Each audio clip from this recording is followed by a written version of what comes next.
Hello everyone, I'm Miller from the Invictus Studio. Today I'll show you how to super easily make this effect where your subject appears multiple times in the same scene.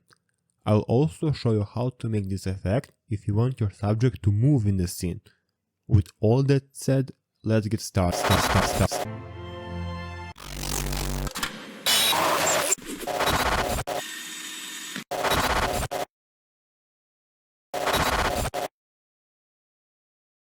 Before we start making the magic in DaVinci, there are 3 things that you need to do while filming the footage. Thing number 1. Make your camera completely stationary. If it moves even by the smallest amount, then the effect won't turn out that good. I strongly recommend using a tripod of some sort, but any other method that you know of will work. Thing number 2. Have a consistent lighting. All of your lighting should face the same direction and preferably be in the middle of the scene or behind the camera. I also don't recommend to film during the day, since the sun moves all the time and therefore the lighting moves all the time. If you don't want to wait for the night, I recommend dimming the room completely and turning your lighting. And thing number 3, lock in the focus on your camera. If you're using a professional camera, just turn on the manual mode. For my phone users, I can't help you all, since every phone is special for itself.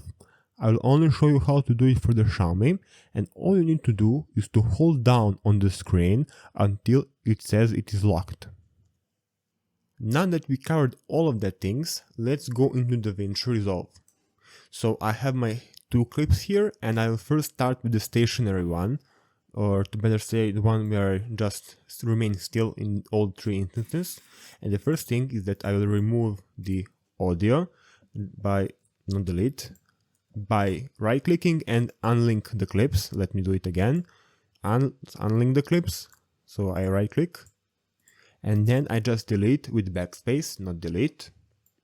And I will first look for myself, and here I am. I'm opening the book, and let's say that is the start of the clip where I read the book. Let's now click with delete. And let's see until how much I read. Yes. Okay. And this will be the first clip where I read.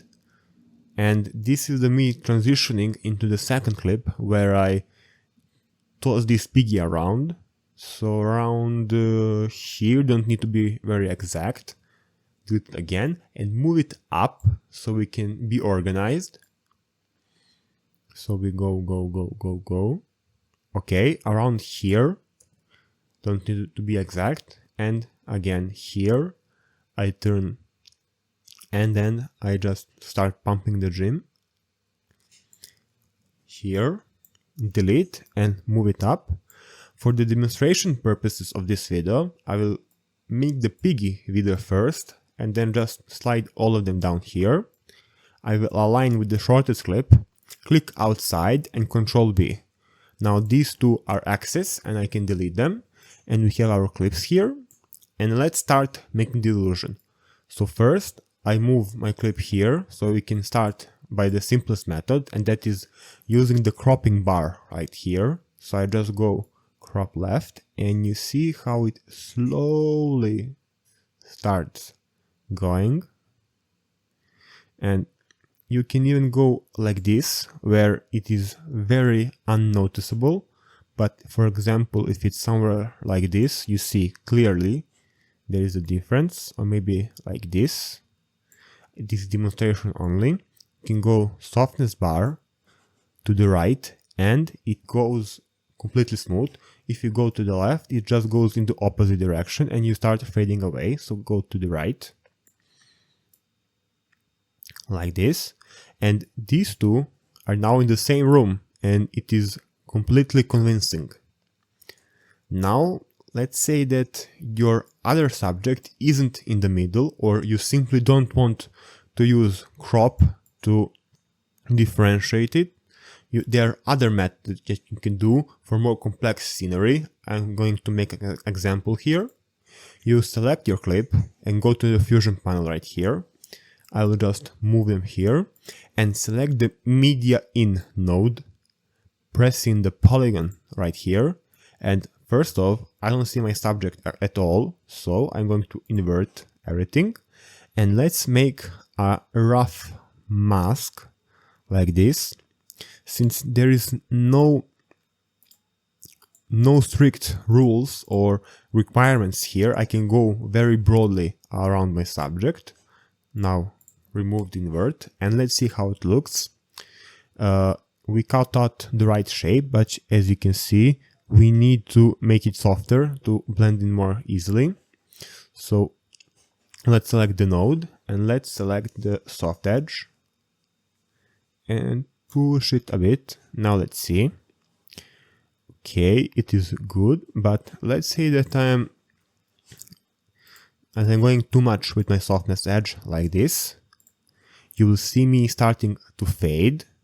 The thing you can do is to first lower the soft edge, but also to move some vertices, I don't know how to call this, up, and you can see my head is way more clearer, and let's say my feet, can move them down, hold control and scroll to do this, and I can again do something like this. Need to be careful not to cross with this guy, and as you can see, this is completely good. Let's not go too much. We don't. Yes, you start seeing that he is disappearing, the me with the dumbbell. So I'm going to lower the softness, and let's see the clip. Now with the fusion, it is a bit slower since it needs more computing power, but let's say here I don't want this, so again just move this one here,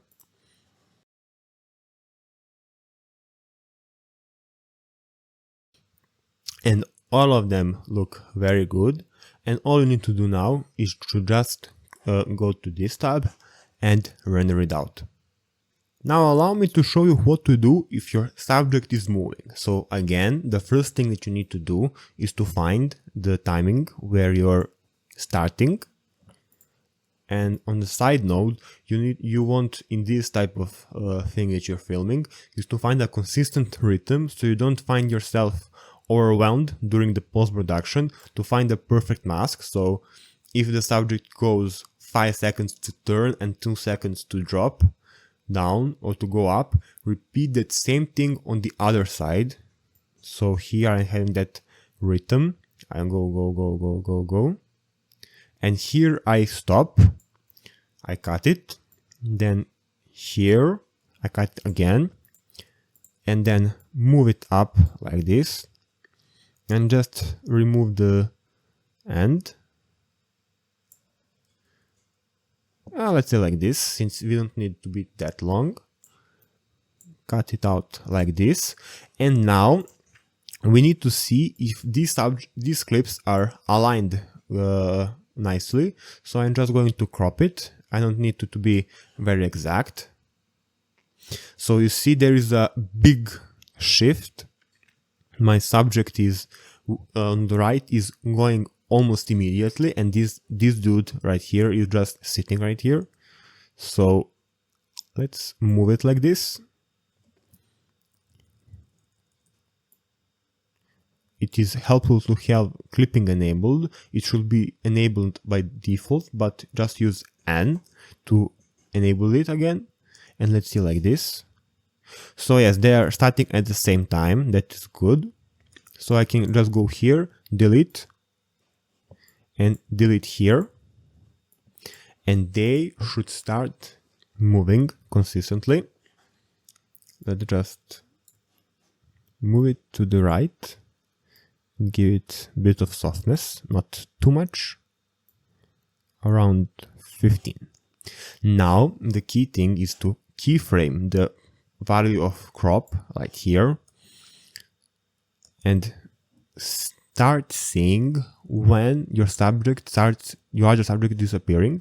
So here, this is the last frame where he's good. So let's keyframe it before we start going further. So here I can't see him very well, so I'm just going to go here. And I will go slowly and slowly. So here I don't want this. I will move it a bit.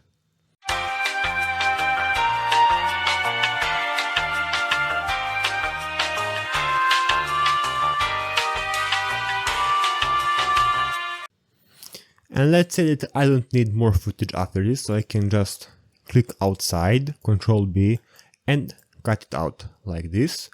And that is it. And let me just demonstrate that this can be done in the Fusion tab if you need more precise mask. So we go to the beginning. We again move all of this away. We put in the polygon.